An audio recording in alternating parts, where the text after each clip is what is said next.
গাজা যুদ্ধে কেন ইসরায়েলকে একচেটিয়া সমর্থন দিল যুক্তরাষ্ট্র? ঘুরে ফিরে অনেকের মাথায় এই প্রশ্নটি এসেছে ইসরায়েলের কাছে কিসের এত দায় যুক্তরাষ্ট্রের? সম্প্রতি এসব প্রশ্নের উত্তর খোঁজার চেষ্টা করেছে মার্কিন যুক্তরাষ্ট্রের অলাভজনক সংবাদ মাধ্যম দ্য ইন্টারসেপ্ট। তাদের অনুসন্ধানে বেরিয়ে এসেছে চাঞ্চল্যকর কিছু তথ্য।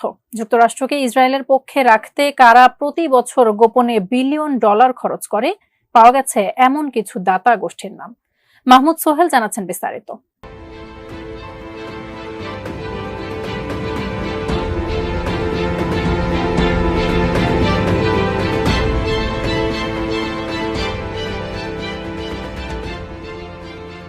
জো বাইডেনের ডেমোক্রেটিক বা ট্রাম্পের রিপাবলিকান দুদলই কেন ইসরায়েলের তোষামোদি করে? গাজায় নির্বিচারে হাসপাতালে হামলা হলেও কেন তারা চুপ থাকে? গাজা যুদ্ধ শুরুর পর থেকে যুক্তরাষ্ট্রের এমন নিষ্ঠুর আচরণ বিশ্ববিবেক নাড়া দিয়েছে। ইসরায়েলের গোয়েন্দা সংস্থা মোসাদের নাম ডাক আছে বিশ্বজুড়ে।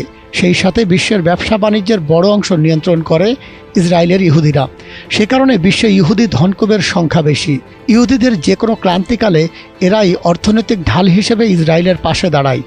এবার এমন কিছু ইহুদি ধনকুবের নামের তালিকা পেয়েছে যুক্তরাষ্ট্রের সংবাদ মাধ্যম দ্য ইন্টারসেপ্ট। দ্য ইন্টারসেপ্ট বলছে, যুক্তরাষ্ট্রের সরকারি দল ও বিরোধী দলের নেতাদেরকে নানা আর্থিক সহযোগিতা দেয় এই ধনকুবের গোষ্ঠী। তারা যুক্তরাষ্ট্রের রাজনীতিকে নিয়ন্ত্রণে রাখতে মার্কিন কংগ্রেস নেতাদের বিভিন্ন আর্থিক উপঢৌকনও দেয়। বিনিময়ে ইসরায়েলের যে কোনো উদ্যোগে যুক্তরাষ্ট্রকে পাশে দেখতে চায় তারা। এমনিতেই মার্কিন প্রশাসনের প্রায় শতভাগ দখলে নিয়েছে ইহুদিরা। তার উপর নানাভাবে মার্কিন রাজনীতিকে নিজেদের পক্ষে রাখতে পেছন থেকে কাজ করছে অনেক অজানা শক্তি।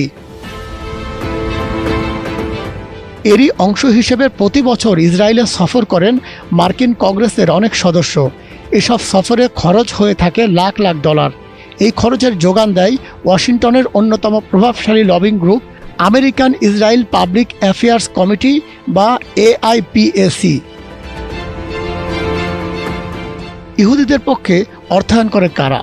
এ বিষয়ে গেল 18 নভেম্বর একটি অনুসন্ধানী প্রতিবেদন প্রকাশ করেছে মার্কিন অলাভজনক সংবাদ মাধ্যম দ্য ইন্টারসেপ্ট। প্রতিবেদনে প্রাতিষ্ঠানিক দাতাদের পাশাপাশি বিভিন্ন ব্যক্তিবর্গ বা পারিবারিক দাতাদের নামও উল্লেখ রয়েছে। এসব দাতাদের নাম সবসময় গোপনই থেকে যায়। তবে এবার তালিকার কিছুটা উন্মোচন করেছে ইন্টারসেপ্ট। 2019 সালের ট্যাক্স ফাইলিংয়ের একটি অসংশোধিত কপির সূত্র ধরে এই তালিকা পেয়েছে তারা। সংবাদ মাধ্যমটি বলছে, AIPAC এর একটি অঙ্গ প্রতিষ্ঠান আমেরিকান ইসরায়েল এডুকেশন ফান্ড এর ব্যানারেও অনেক গোপন কাজ করে ইসরায়েল। ইন্টারসেপ্ট প্রাপ্ত ওই নথি অনুসারে মোট 8টি প্রতিষ্ঠান ইসরায়েলের আর্থিক যোগান দিচ্ছে। সেগুলো হলো কোরেট ফাউন্ডেশন, সোয়ার্টালস foundation, Swiss communal fund, 18 foundation, Charles and Lynn Schusterman family foundation, Paul E Singer foundation, Milton Cooper trust এবং স্টেট অব হেডি অর্ডেন। পাবলিক রেকর্ড ডাটাবেস লেজিস্ট্রমের তথ্য অনুসারে এই দাতারা 2019 সালে ইসরায়েলে সফর করা মার্কিন কংগ্রেসদের পেছনে মোট $21,20,000 খরচ করেছে। ইন্টারসেপ্ট বলছে, সম্প্রতি ফিলিস্তিনের অবরুদ্ধ গাজা উপত্যকায় ইসরায়েলের নির্বিচারে হামলার পরও বাইডেন প্রশাসন এবং মার্কিন কংগ্রেসের বেশিরভাগ সদস্যের সমর্থন বিষয়টিকে আরও পরিষ্কার করে দিয়েছে। লেজিস্ট্রমের তথ্য অনুসারে এসব দাতা গোষ্ঠী 2019 সালে 64 জন ডেমোক্রেট ও 65 জন রিপাবলিকান নেতার ইসরায়েল সফরে অর্থায়ন করেছে। এসব সফরে একজন ব্যক্তির পেছনে $10,000 করে ব্যয় হয়। কংগ্রেস সদস্যরা তাদের সিনিয়র কর্মী, জীবনসঙ্গী ও সন্তানদের সঙ্গে নিতে পারেন। যুক্তরাষ্ট্রের দুর্নীতি দমন আইন অনুসারে লবিং প্রতিষ্ঠানের পক্ষ থেকে রাজনীতিবিদদের বিদেশ সফরে নিয়ে যাওয়া বেআইনি, কিন্তু নানা কৌশলে আইনের ফাঁকফোকর কাজে লাগিয়ে এই ব্যয়কে বৈধ রেখেছে প্রশাসনে ঘাপটি মেরে থাকা ইহুদিরা। Mahmud Sohel, ATN news.